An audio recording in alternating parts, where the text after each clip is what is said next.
Hello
দেশের কথা বল রে বারব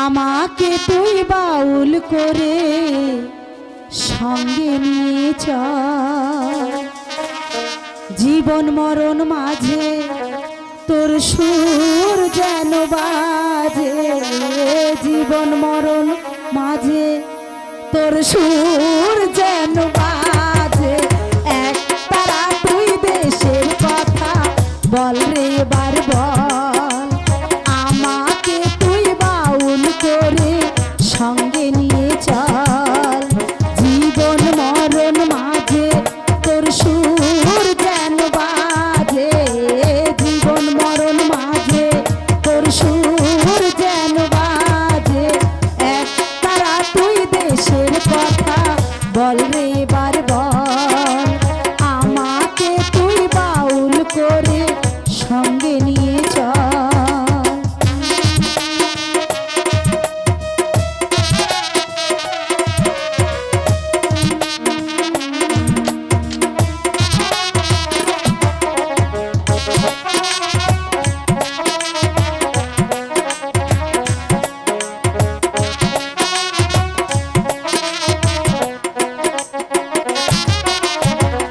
একটি গান আমি শুধু গেয়ে যেতে চাই বাংলায় আমার সুখে দুঃখের আর তো চাওয়া নাই রে আর তো চাওয়া নাই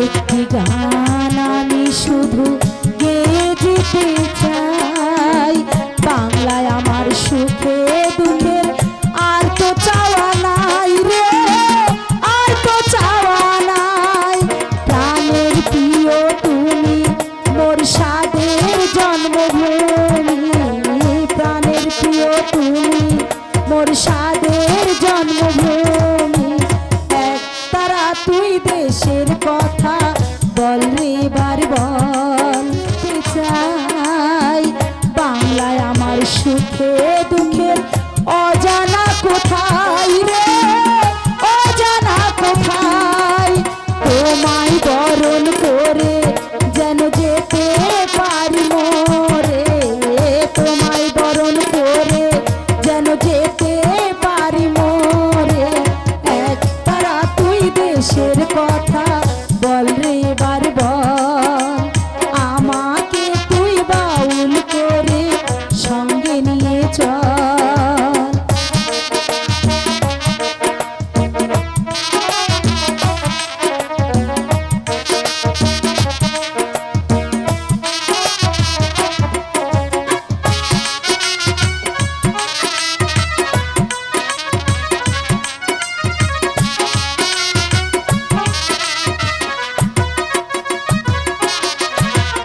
একটি কথায় আমি শুধু বলে যেতে চাই বাংলায় আমার সুখে দুঃখের আর তো চাওয়া নাই রে আর তো চাওয়া নাই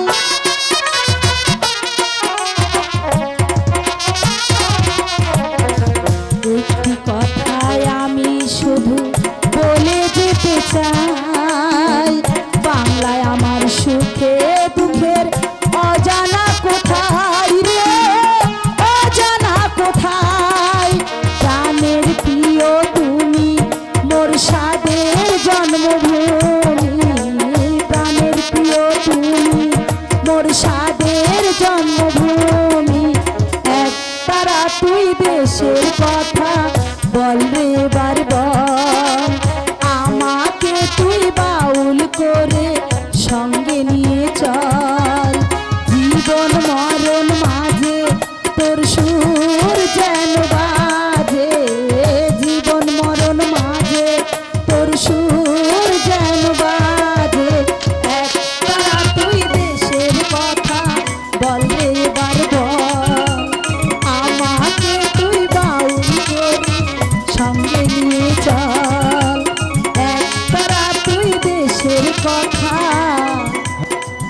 বল রে বারে বল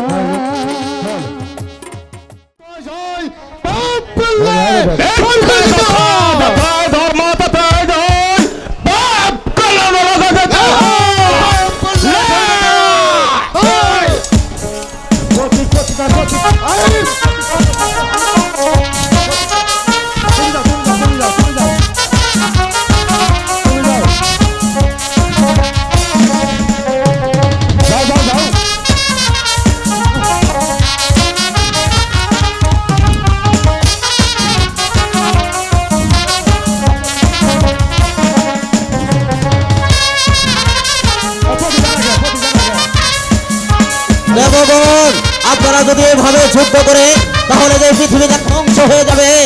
আপনারা যুদ্ধ বাদ দিয়ে এই দেশে রাজা ধনপতি আছে, রাজা ধনপতির রাজ দরবারে চলে যান, আপনাদেরকে সূক্ষ্ম বিচার করে দেবে।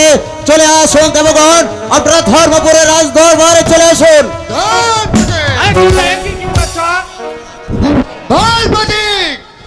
আমাদের মাঝে পৃথিবীতে কে বড় আর কে ছোট, ধর্মপুর নাও ধর্মপুর। সেখানেই তোমরা বসতে পারবা। ঠিক আছে প্রতীক, এই মুহূর্তে যাবো রাজা ধনপতির কাছে। দেখি তিনি আমাকে কি সক্ষম বিচার করে দিতে পারে। আমি ধর্মপুর না অধর্মপুর। তথা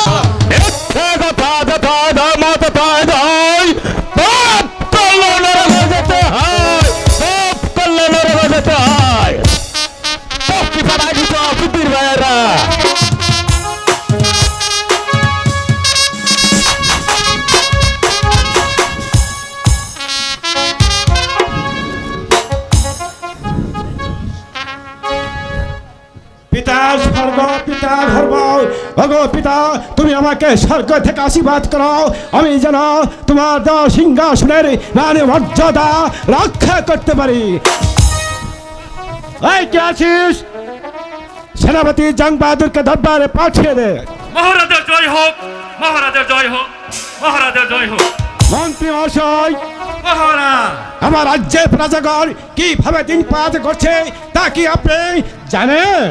মহারাজ, আমাদের রাজ্যের প্রজাগণ খুব সুখ শান্তিতে দিনাতিপাত করছে আর আপনার গুণগান করছে। মহারাজ, মহারাজের জয় হোক, মহারাজের জয় হোক, মহারাজের জয় হোক। এই সংবাদ সেনাপতি মীর কাসেম। মহারাজ, দুজন ব্রাহ্মণ আপনার সাক্ষাৎ পাচ্ছে মহারাজ। এই ব্রাহ্মণ সাক্ষাৎ পাতি বেশ আমার দরবারে পাঠিয়ে দে। আসুন ব্রাহ্মণগণ, আপনারা দরবারে আসুন, আসুন। বলেছে যত ধর্ম তত জয়, পাপ করলে স্বর্গ যেতে হয়।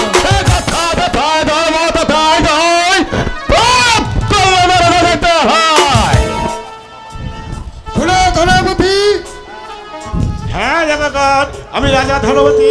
তা কি হচ্ছে আপনাদের আগমন আমাকে বলো।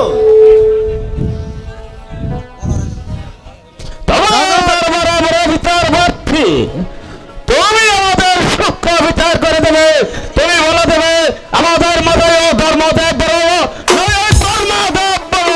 ওগো দেবগণ, শাস্ত্র বলেছে তথায় ধর্ম তথায় জয়, ওগো দেবগণ, করলে লড়াই যেতে হয়। ওগো দেবগণ, তোমরা হলো স্বর্গের দেবতা আর আমি হলাম ক্ষুদ্র মানব, তাই মানব হয়ে আমি আপনাদের বিচার কেমন করে করবো? মহারাজ, আপনি দেবগণের কাছ থেকে দুদিনের সময় চেয়ে নিন। দুদিন তারা আতিথ্যশালায় আতিথ্য গ্রহণ করবে, দুদিন পর তাদের সূক্ষ্ম বিচার করে দেবেন। মহারাজ, মন্ত্রী মশাই ঠিক কথাই বলেছে মহারাজ। আপনি দেবগণের কাছ থেকে দুদিনের সময় চেয়ে নেবেন, দুদিন ওরা আতিথ্যশালায় আতিথ্য গ্রহণ করবে, দুদিন পরে আসবে আপনার দরবারে ব্রাহ্মণগণকে আপনি সুখ বিচার করে দেবেন মহারাজ। বেশ, আমি তাহলে তাই করছি। ওগো দেবগণ, তোমরা দুদিন আমার আত্মীয় ছেলে আত্মীয়তা গ্রহণ করবে, দুদিন পরে এসে আমার কাছে বিচার যাবে, আমি আপনাদের সূক্ষ্ম বিচার করব। ঠিক আছে ধনপতি রাজা, আমি চলে যাচ্ছি। দুদিনের পর আসবো, এই আতিথ্য সারা আতিথ্য গ্রহণ করবো। আপনার কি বিচার করে দিতে পারে। যত ধর্ম তত জয়, পাপ করলে স্বর্গ যেতে হয়।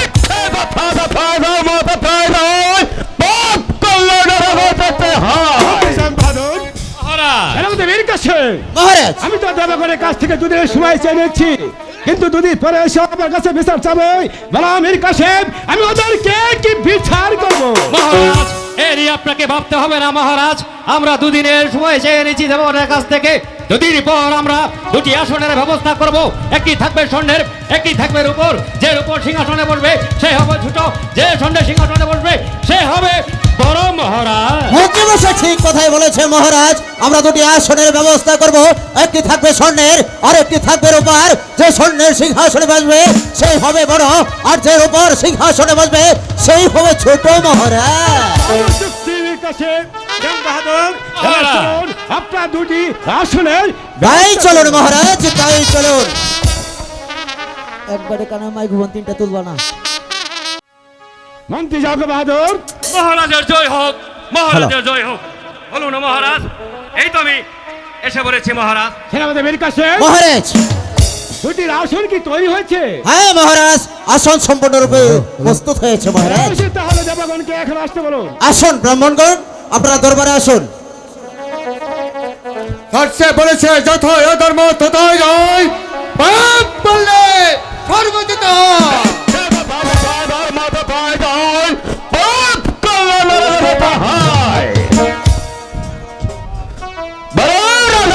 তুমি আমাদেরকে সক্ষ বিচার করে দাও, আমাদের মধ্যে কে বড়? ওই অধর্মদেব বড় না ধর্মদেব বড়? তুমি আমাদের বিচার করে দাও, বিচার করে দাও। ঠিক আছে দেবগণ, আমি আপনাদের বিচার ঠিকই করব। এর আগে আপনারা যার যার আসনে বসে যান, তারপর আমি আপনাদের বিচার বুঝিয়ে দেব। ঠিক আছে, আমরা তাই করব। তুমি আমাদের সক্ষ বিচার করে দাও।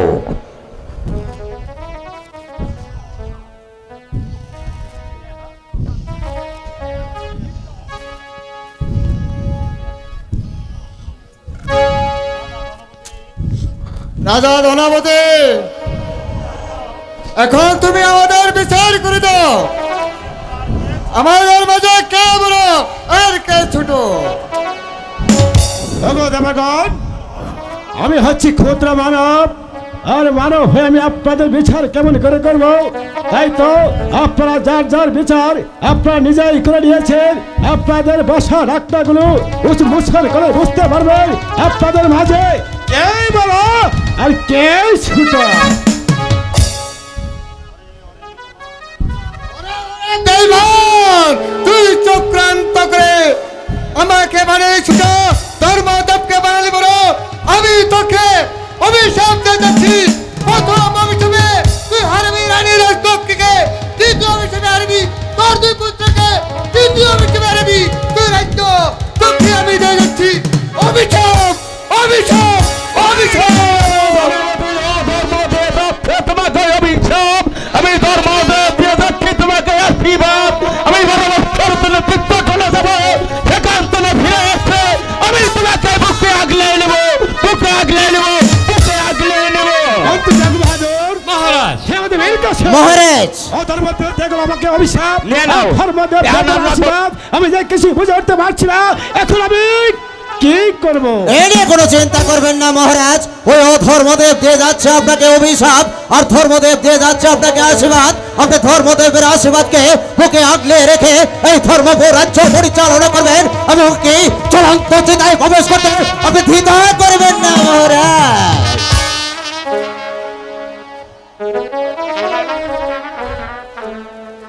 মহারাজ, মহারাজ, কে যেন এদিকে আছে, আমি শুনে আসি সে কি বলছে। মহারাজ, মহারাজ, ঠিক আছে। মহারাজ, রাজা সেনাপতির কাছে এই মুহূর্তে দাসী সংবাদ দিয়ে এসেছে মহারাজ, কি হয়েছে? রানী হঠাৎ অসুস্থ হয়ে পড়েছে। রানী রাজলক্ষ্মী, হ্যাঁ মহারাজ, অসুস্থ হয়ে পড়েছে। আমি যে ভেবে পাচ্ছি না। সেনাপতির কাছে মহারাজ।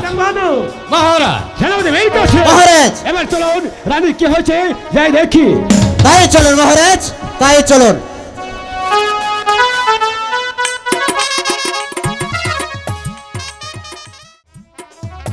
মাইক্রোফোন চালু।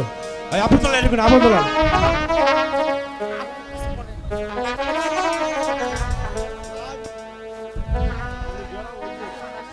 দাসী, আমার মনে হয় আমি আর বাঁচবো না দাসী। না রানীমা না, তোমার মহারাজকে শিগগিরই খবর দাও। আমার জানি কেমন মনে হচ্ছে, চারিদিকে অন্ধকার হয়ে আসছে। আমি যেন আর বাঁচবো না দাসী। শিগগিরই তুমি তোমার মহারাজকে খবর দাও। তাই যাচ্ছি রানীমা, আপনি একটু বসেন, এক্ষুনি যাচ্ছি।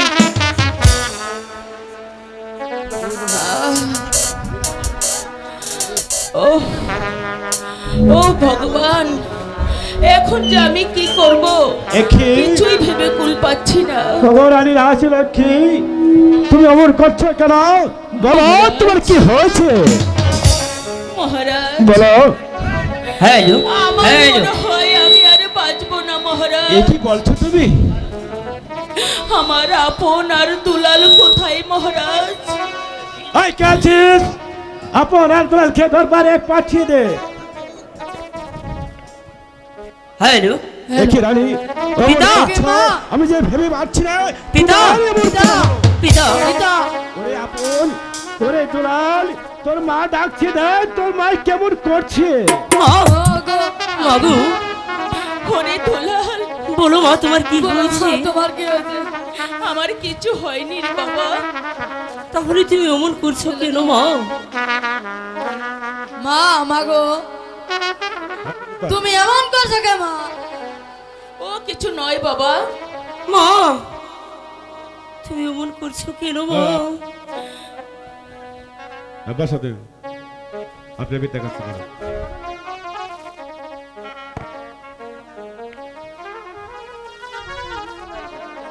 কোথায় কোথায় সেনাপতি বীর কাসেম ওগো লক্ষ্মী, মহারাজ? লক্ষ্মী। উনাকে শিগগিরই এখানে হাজির করুন। ঠিক আছে, আমি তাই করছি। আই কাছিস, সেনাপতি বীর কাছে। মহারাজের জয় হোক, মহারাজের জয় হোক। বলুন মহারাজ, আমাকে কি জন্য স্মরণ করেছে? সেনাপতি বীর কাছে। মহারাজ, এ দেখো আমার রানী রাজলক্ষ্মী কেমন জেরা করছে, আমার যে বড় ভয় হচ্ছে। পিতা এই বীর কাসেম, মহারানী,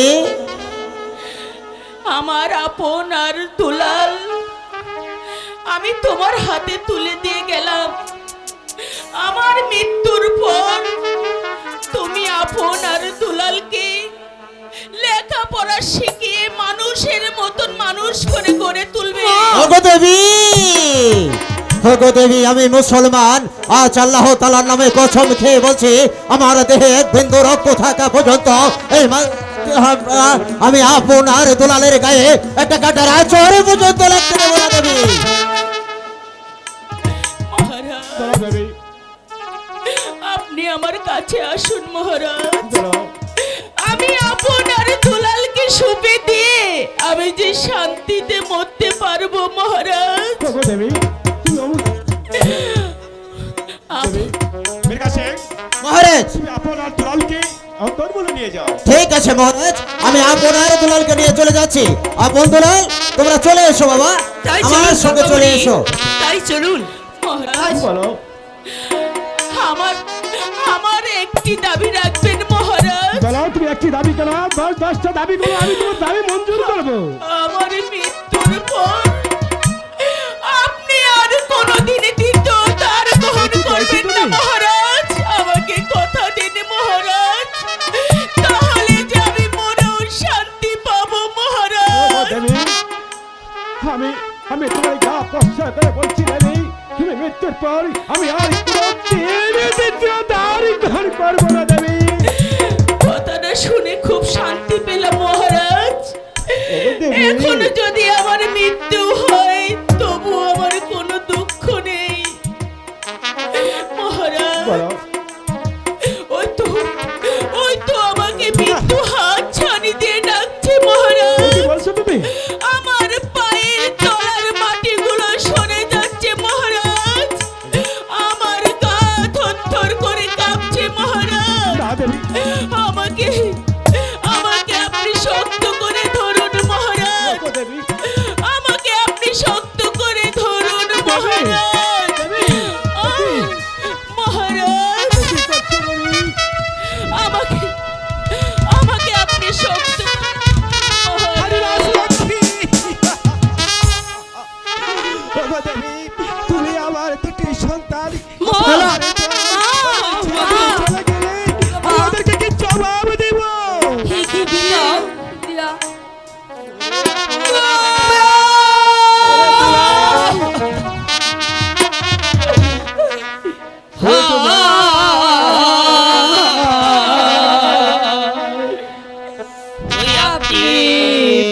পিতা কাছেন কেন মায়ের কি হইয়াছে হ্যালো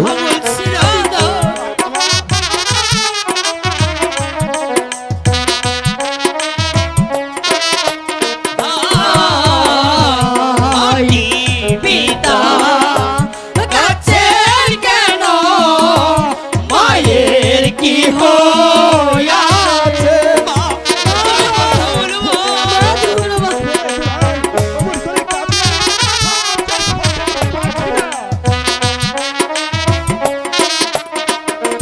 ভাই গো আমরা নাকি আপন দুলার মাগো চোখ মেলে যাও গো মাগো চোখ মেলে যাও পিতা বলছি না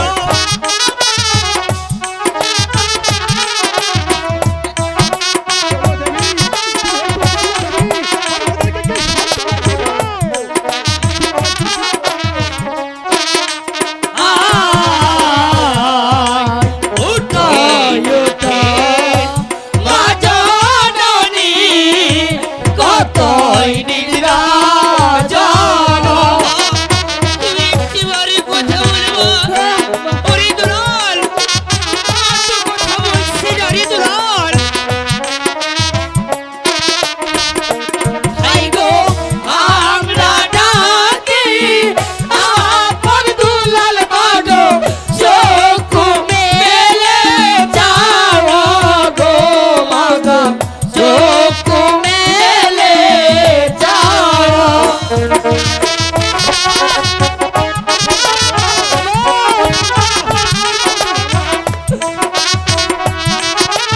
ওরে দুলাল মাগো কথা বলছি না রে দুলাল আয় সুরকলাবা দূরে খাইলে গলা না হয় বাড়ি তুমি একটিবার কথা বলবো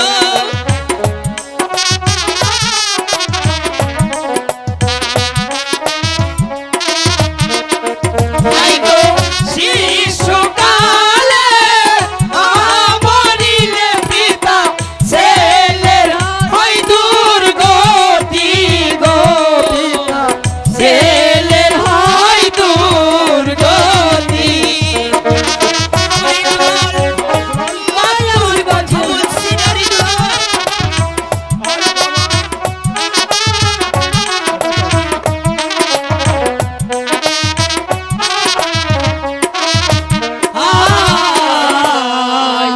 আহারে দা রুনাবিদি এসিল কপালে পিতা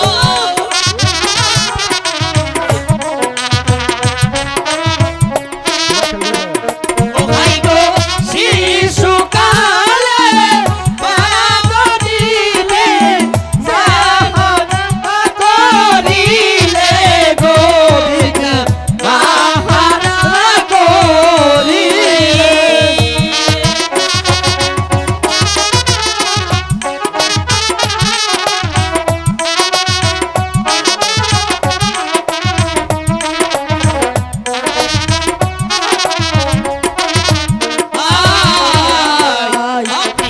পিতা কাছে কেন মায়ের কি হইয়াছে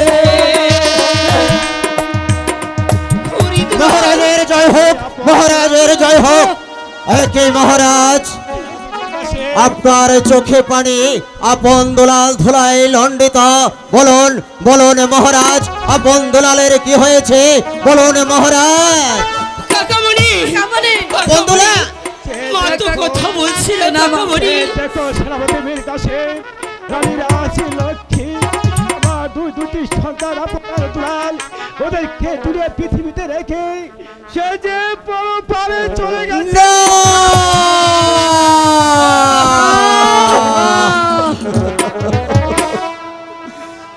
রানীরাজ লক্ষ্মী, আমি একদিন এক মুঠো ভাতের জন্য অন্যের দুয়ারে দুয়ারে ঘুরেছিলাম, সেদিন কেউ আমাকে এক মুঠো খেতে দেয়নি।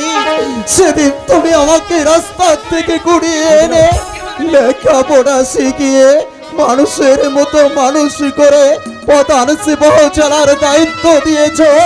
আজ তুমি চলে গেলে আমি কাকে বহিন বলে ডাকবো, কে আমাকে ভাইজান বলে ডাকবে? সেনাপতি মীর কাসেম, সেনাপতি মীর কাসেম, মহারাজ, আপনার দুলালকে আমি ধৈর্য রাখতে পারছি না, তাই তো আমি আপনার দুলালকে নিয়ে অন্তঃপুরে চলে যাচ্ছি। রানী রাশি লক্ষ্মী মৃত্যু দেহারা তুমি সঠিক কাজের ব্যবস্থা করো। যান মহারাজ, আপনি আপন দুলালকে নিয়ে যান মহারাজ। আপন দুলাল ওর মায়ের জন্য কাঁদতে কাঁদতে অস্থির হয়ে গেছে। এ সময় যদি আপনিও ভেঙে পড়েন তবে তোকে সান্ত্বনা দেবে কে? যান মহারাজ, আপন দুলালকে এখান থেকে নিয়ে যান, আমি মহারানীর মৃতদেহটা সৎকার করে আসি। ওরে বাবা, তোর এভাবে ভেঙে পড়ে এই যে ভগবানের কাছে কি জবাব দিব? ওটা বাবা দুলাল, তোর মা যে আর কোনদিন ফিরে আসবে না রে বাবা। পিতা, ভাই বাবা, তোর আমার কাছে আয়। আমরা আমার মাকে ছেড়ে পিতা যাবো ওরে না। বাবা, হ্যাঁ পিতা, হ্যাঁ, পিতা। কি সান্ত্বনা দিব? চল বাবা, যে চলে যা সে আর কোনদিন ফিরে আসবে না। না,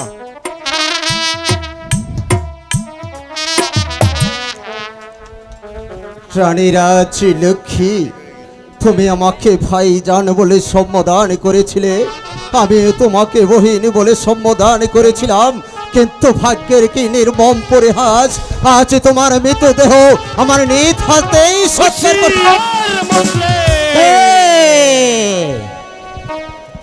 তুমি রানীর মৃতদেহ স্পর্শ করবে না, তার কারণ তুমি হচ্ছ বিজা। আমি তাই মুসলিম। তো তুমি যদি রানী মার মৃতদেহ স্পর্শ করো তাহলে রানী কোনোদিন স্বর্গে যেতে পারবে না। মন্ত্রী চং বাহাদুর, আমি আমি মুসলিম হয়ে মহারানীর মৃতদেহ স্পর্শ করলে মহারানী কোনোদিন স্বর্গে যেতে পারবে না।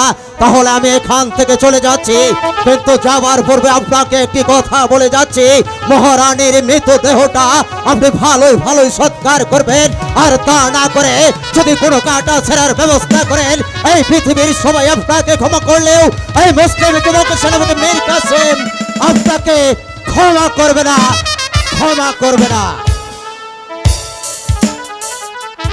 ক্ষমা করবে না।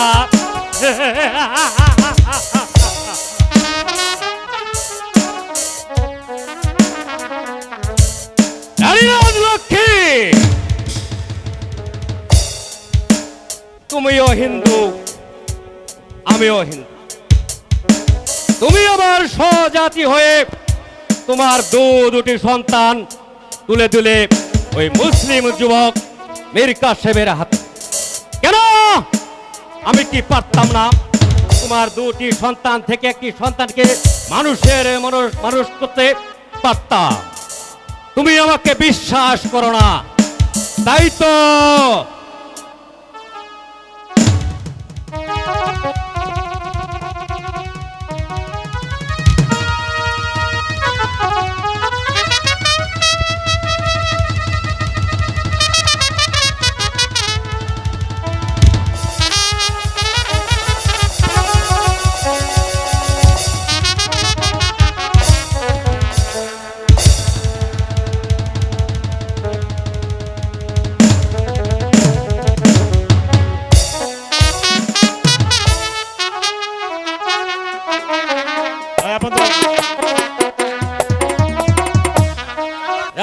লক্ষ্মী, তাই তো তোমার মৃতদেহটা আমি সৎকার না করে ফেলে দিলাম এই গঙ্গার জলে।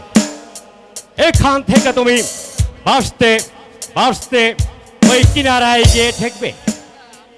সেখান থেকে শিয়াল কুকুরগুলো তোমাকে কামড়ে কামড়ে খাবে, আর আমি দূর থেকে তৃপ্তির হাসি হাসবো।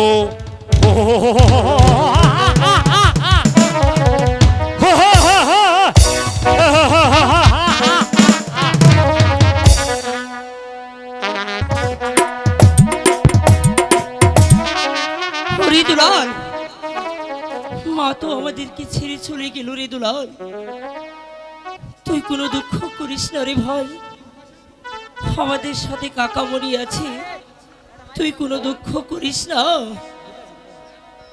মায়ের মতো আপন কেহ নাই, নাই রে, মায়ের মতো আপন কেহ নাই। হরি দুলাল,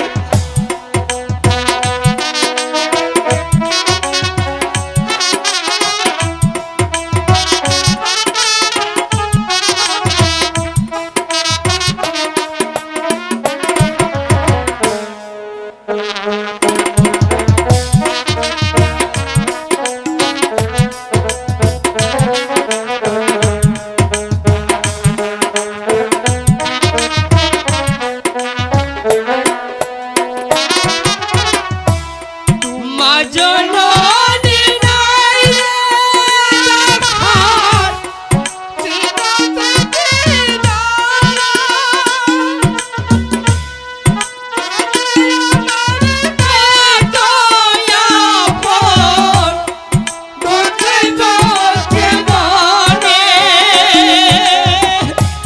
ওরে ভাই দুলাল, হ্যাঁ ভাই,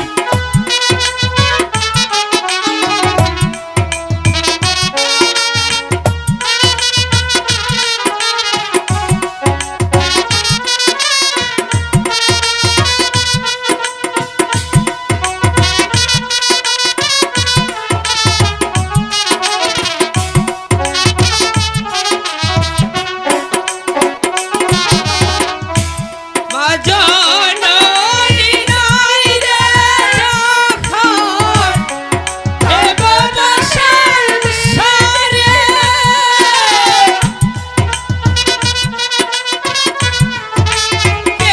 দেখো অবাধির ধরে। মা জননী নাই রে আমার,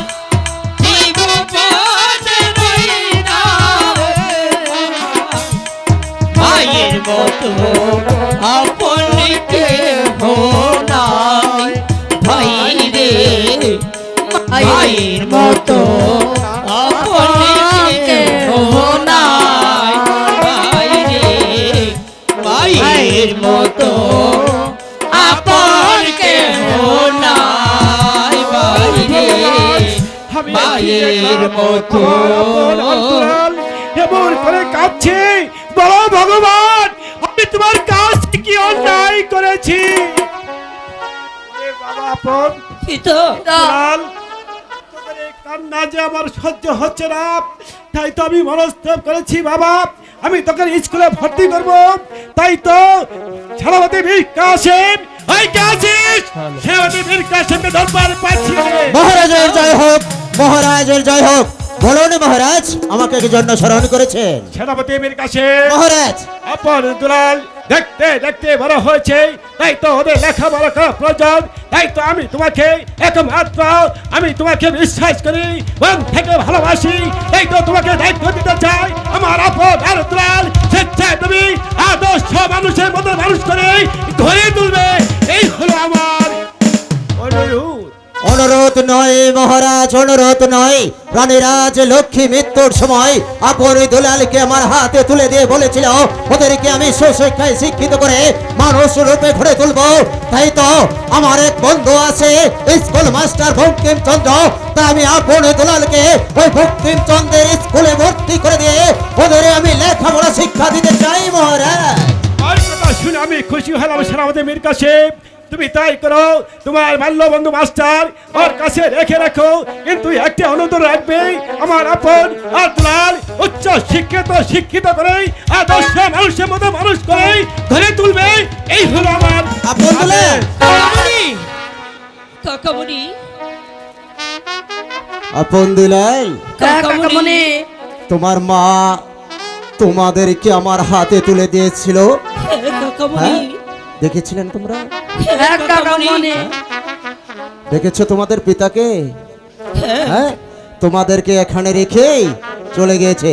চলে এসো আপন দুলাল, তোমাদেরকে আমি মাস্টারের বাড়িতে তাই ভর্তি করে চলুন দিয়ে আসবো। কাকামণি, তাই চলুন। আজ বাড়িতে আর আমি পড়ে রইলাম সেই ধর্মপুরের ভাঙ্গা একটা স্কুল নিয়ে। আজ পর্যন্ত আমার স্কুলে একটা ছাত্র ভর্তি হলো না। মাস্টার, একই মাস্টার, একই মীর কাসেমের কণ্ঠস্বর শোনা যাচ্ছে, তবে কি মীর কাসেম? মাস্টার, কেমন আছো মাস্টার? ভালো আছি। কি বন্ধু, তোমার চোখে জল? বলো বন্ধু, রাজবাড়ি কিছু হয়েছে? হ্যাঁ মাস্টার, আমাদের রানীরাজ লক্ষ্মী এই পৃথিবীর মায়া ত্যাগ করে পরপরে চলে গেছে মীর মাস্টার। কাসেম, রানী রাজ লক্ষ্মীর মৃত্যুর সংবাদটা পর্যন্ত তুমি আমাকে দিলে না। পারিনি বন্ধু, পারিনি। মীর কাসেম, আমি রাজকার্যের কাজে ব্যস্ত থাকাই তোমাকে আমি সংবাদটুকু দিতে পারিনি, কিন্তু রানীরাজ লক্ষ্মী মৃত্যুর সময় তার দুটি সন্তান আপন আর দুলাল আমার হাতে তুলে দিয়েছিল।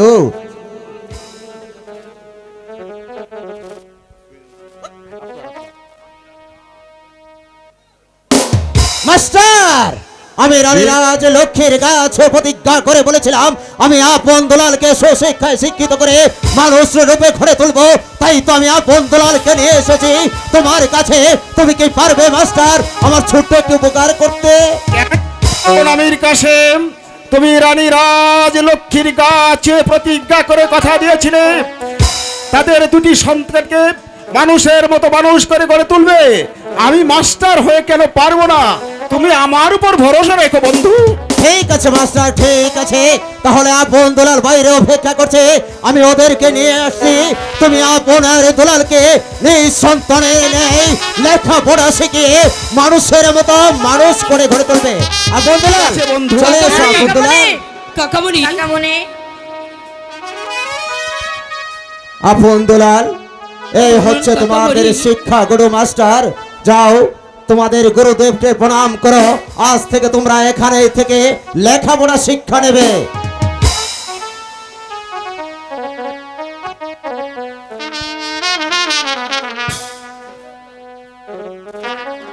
আপন দুলাল, কাকামণি আজ থেকে তোমরা এখানেই থেকে লেখাপড়া করবে। কাকামণি, আপনি চলে গেলে আমরা কাকে নিয়ে থাকবো কাকামণি? এ কি বলছো আপন দুলাল? হ্যাঁ কাকামণি, আমাদের তো আপন বলতে আর কেউ নেই কাকামণি। ওহ খোদা, ওরা যে বুঝতে পারছে না ওরা যে ছোট মানুষ, কিন্তু আমার যে যেতেই হবে। আপন দুলাল, কাকামণি এদিকে এসো বাবা, এদিকে এসো। ওই দেখো আপন দুলাল, ওই যে একটি গাছের মধ্যে কতগুলো পাখি বসে আছে, দেখেছো? হ্যাঁ ওই কাকামণি, যে দেখো, ওই যে ওই যে ওই যে দেখো। দোলাল দেখ, ওই গাছের ছায়ায় এই! কতগুলো পাখি বসে আছে। চলি দোলাল, মাস্টার। তুই তাহলে একটি পাখি নিবি দোলাল? দোলাল দেখ তুই দোলাল। কাকামণি ওরে আপন দুলাল, তোরা আজ থেকে আমার কাছেই থাকবি। তোদের লেখাপড়ার দায়িত্ব সবচেয়ে আমি নিয়েছি রে আপন আর দুলাল। তোরা তোদেরকে লেখাপড়া শিখিয়ে মানুষের মতো মানুষ করে তারপর তোদের বাড়িতে পাঠিয়ে দেব। চলে আয় বাবা।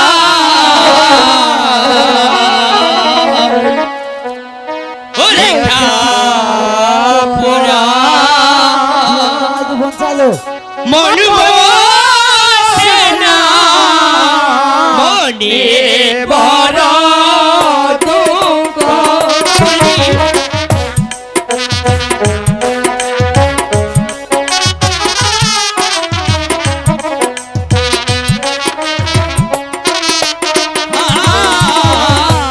লেখাপড়া মন বসে না মনে বড় দুঃখ। গুরুদেব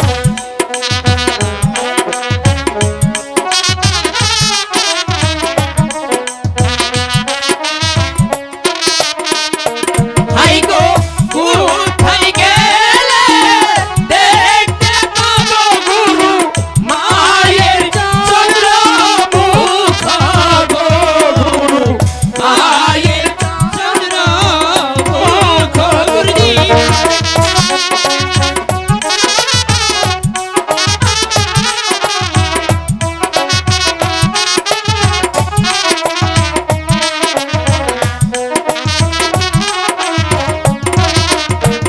আয় মাঝে পথে ছেড়ে গেছো ইতিম বানায়।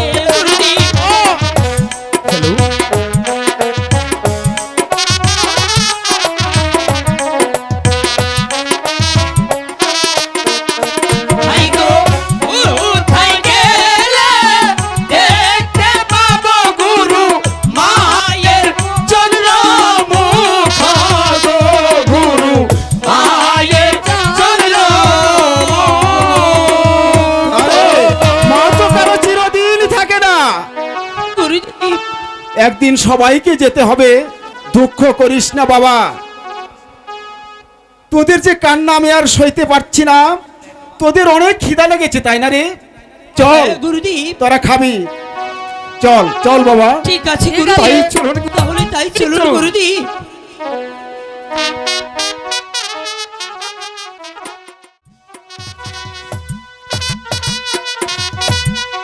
ওগো ভগবান, রানী রাশি লক্ষ্মী, তুমি তো দুটি সন্তান আমার কাছে রেখেই তুমি পরে পরে চলে গেছো। এখন আমি কি করব? এই কে আছিস? সেনাপতি মীর কাসেম। মহারাজের জয় হোক, মহারাজের জয় হোক, মহারাজের জয় হোক। মন্ত্রী জঙ্গ বাহাদুর, মহারাজ দেখতে দেখতে আমার আপন আর দুলাল বড় হয়ে উঠেছে, তাই তো ওদের লেখাপড়া প্রয়োজন। তাই আপনি ভালো একটা স্কুলে ভর্তি করে দেন। মহারাজ, রানী রাজলক্ষ্মী মৃত্যুর পর দেশে অশান্তি দেখা দিয়েছে মহারাজ, আর প্রজারাও বলা বলি করছে। রাজারা কি বলা বলি করছে? মহারাজ, আমি যে বলতে সাহস পাচ্ছি না মহারাজ। আপনি নির্ভয়ে বলুন। প্রজারা বলা বলি করছে আপনি আবার দ্বিতীয় দ্বার গ্রহণ করুন মন্ত্রী মহারাজ। জঙ্গ বাহাদুর, মহারাজ আপনি কি ভুলে গেছেন আমি রানী রাশি লক্ষ্মী মৃত্যুর আগে আমি তার কাছে প্রতিজ্ঞা করেছিলাম আমি আর কতদিন দ্বিতীয় দ্বার গ্রহণ করবো না। আর আপনি কিনা বলছেন আমাকে আমার দ্বিতীয় দ্বার গ্রহণ করতে হবে? এই সাহস আপনি কোথায় পেলেন? এই কথা আমার কথা নয় মহারাজ, এই কথা হচ্ছে ধর্মপুর রাজ্যের প্রজাদের কথা মহারাজ। রাজারা কি চায়? প্রজারা চাই আপনি আবার দ্বিতীয় দ্বার গ্রহণ করুন। অসম্ভব। প্রজাদেরকে এমন শিক্ষা দেব যা দেখে ওরা কোনোদিন কল্পনা করতে পারবে না। সেনাপতি মীর কাসেম এমন শিক্ষা দেব যা দেখে ওরা কোনোদিন কল্পনা করতে পারবে না। সেনাপতি মীর কাসেম, হ্যাঁ,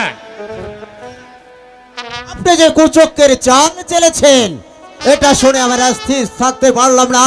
মন্ত্রী জং বাহাদুর, এখনো সময় আছে, আজ থেকে আপনি ভালো হয়ে যান। ইয়ার মুশরিক। হুঁশিয়ার কাফে স্তব্ধ হও।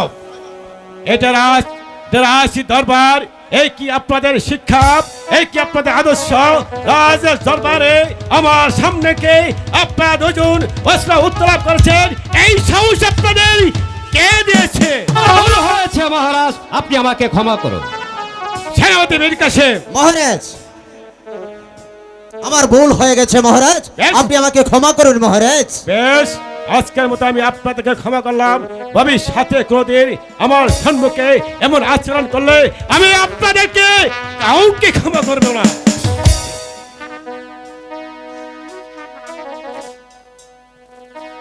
সেনাপতি মীর কাসেম, মহারাজ চলুন এবার আমরা অন্তঃপুরে যাই। তাই চলুন মহারাজ, তাই চলুন।